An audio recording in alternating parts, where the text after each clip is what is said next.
avoir une chaîne sur la Thaïlande et ne pas parler de la nourriture thaï, eh ben c'est un peu comme aller dans un gogo et fermer les yeux.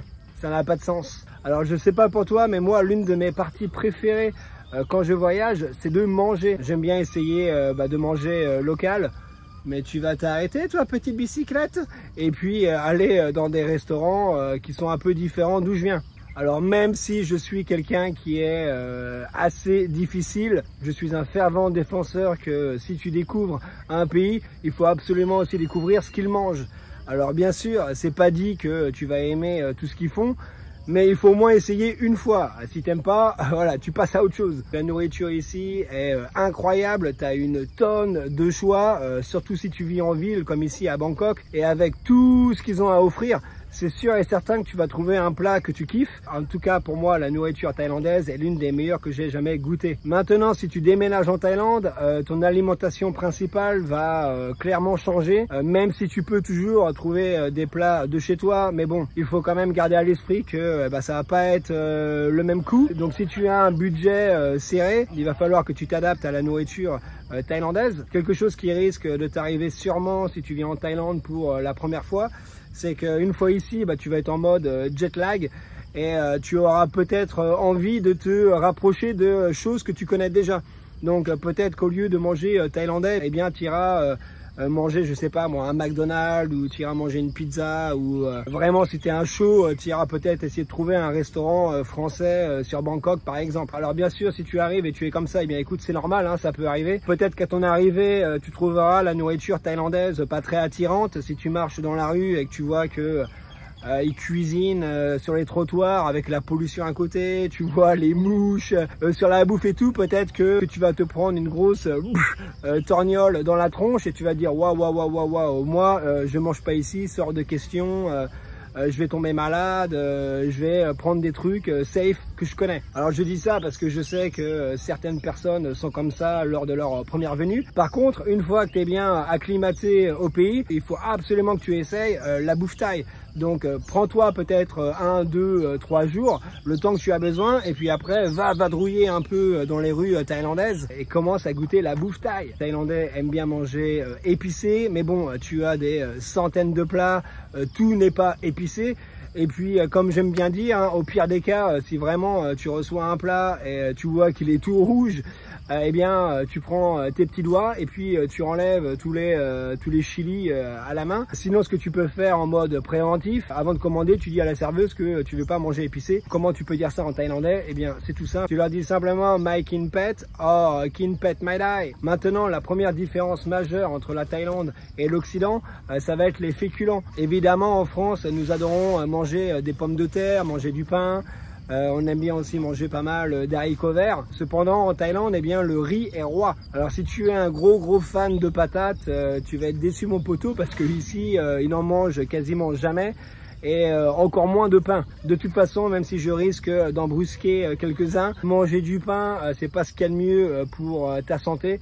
Donc faire une croix dessus, eh bien au final c'est pas plus mal. Après, si tu ne te vois pas vivre sans pain, eh bien c'est pas un problème, tu peux toujours en acheter au Bixi ou au Tesco, hein. Après, un truc que tu peux faire aussi, que j'ai fait pendant pas mal d'années, surtout à mes débuts ici en Thaïlande, c'est que j'ai troqué la baguette pour du pain de mie. Alors là, j'entends les gens crier au blasphème. Ah, comment tu peux troquer une baguette pour du pain de mie? Eh bien, j'ai envie de te dire qu'on s'adapte, hein, c'est comme tout. Le problème avec les baguettes, c'est quand tu es tout seul. Alors moi, à l'époque, j'étais célibataire. Je pouvais pas me permettre d'acheter une baguette au Bixi et la manger tout seul en une journée. Tu sais comment que ça fonctionne. Le pain, au bout d'un moment, eh bien, il rassit.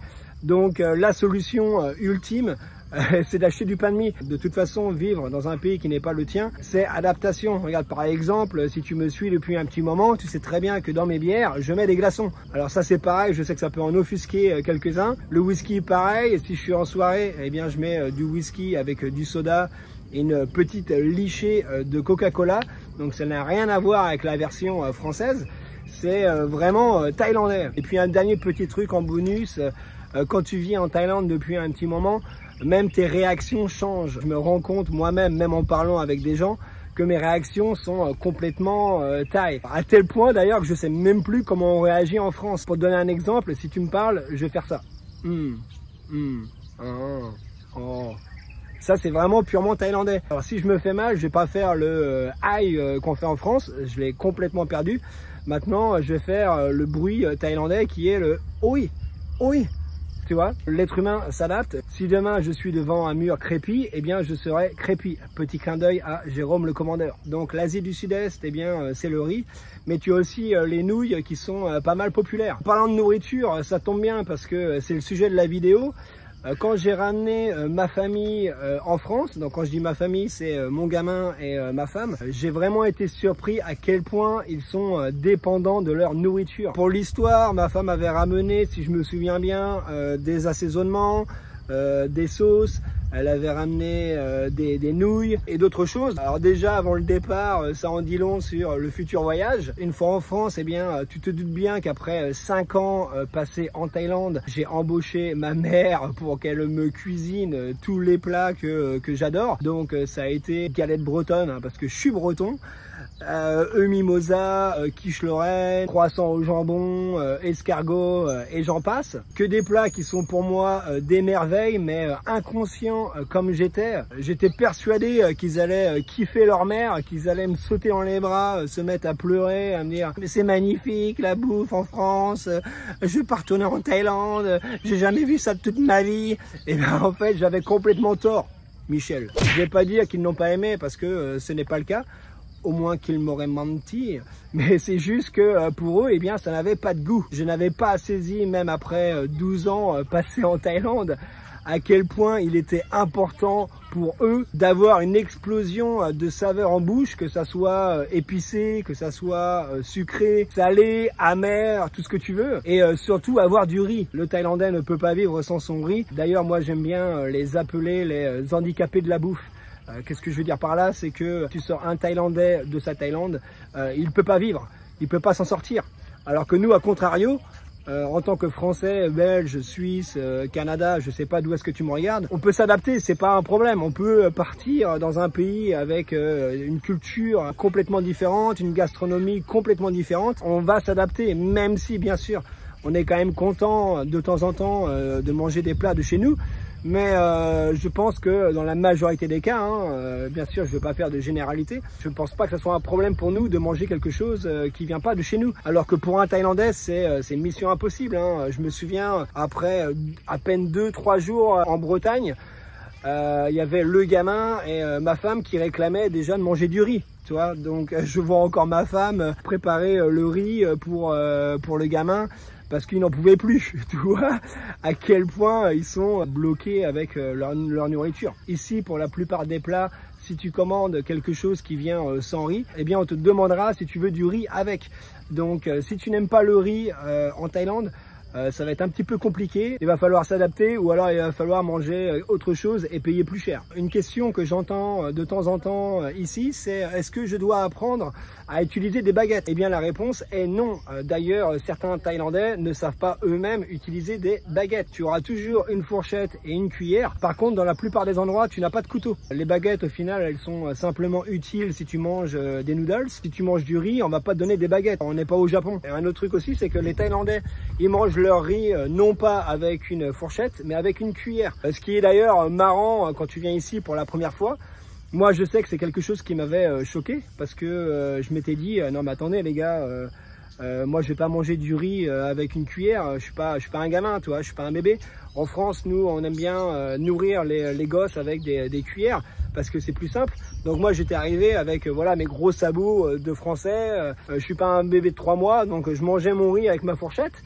Et puis au final, au fil du temps, je me suis rendu compte que la cuillère c'était bien plus pratique qu'une fourchette. En voyant les autres manger, et puis même moi, en prenant mes fourchées de riz, tu as toujours du riz qui tombe à droite à gauche de ta fourchette. Et maintenant, je mange tous mes plats avec une cuillère, et c'est quelque chose d'ailleurs que je t'invite à faire, même si tu es dans ton pays d'origine. Essaye la prochaine fois que tu manges du riz, troque ta fourchette pour une cuillère, et tu me diras ce que tu en penses en commentaire. Et puis tu me connais, tu sais très bien que je suis un petit coquinou, donc j'aime bien te faire des petits guili comme ça. Ils ont aussi raison au niveau de la bière. La bière est bien meilleure avec des glaçons. Oh, je vais me faire un sanglier de conneries. Et pour ce qui est du couteau, en général, tu en as pas parce que les plats que tu reçois, ils sont déjà tout préparés. Ta viande est d'ailleurs déjà coupée en petits morceaux.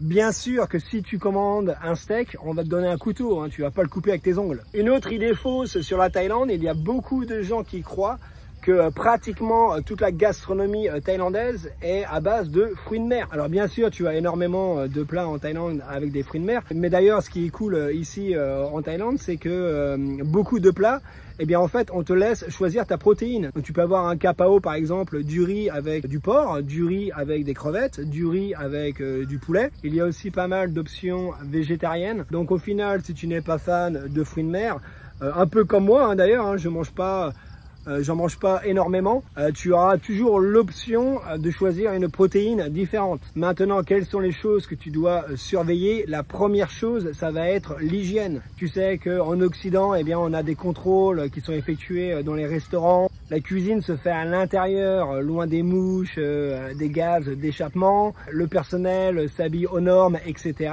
Quand tu vas dans un restaurant, par exemple en France, tu te poses pas la question de la propreté du lieu. Maintenant, ne te méprends pas, hein, il y a énormément de bâtiments en dur ici en Thaïlande, des restaurants très très propres. Mais si tu veux vraiment essayer la vraie nourriture thaïlandaise, il va falloir que tu ailles dans la rue. Et là, bien sûr, les normes, tu les prends dans ta main et tu les jettes loin.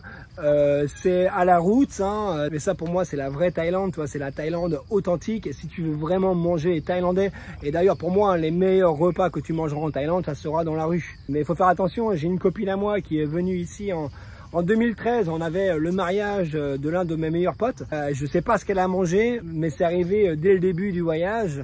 Je crois qu'elle était restée une semaine. Et du coup, elle a été malade pendant les 7 jours. Elle n'a rien pu faire. Elle s'est forcée pour sortir, pour essayer de profiter.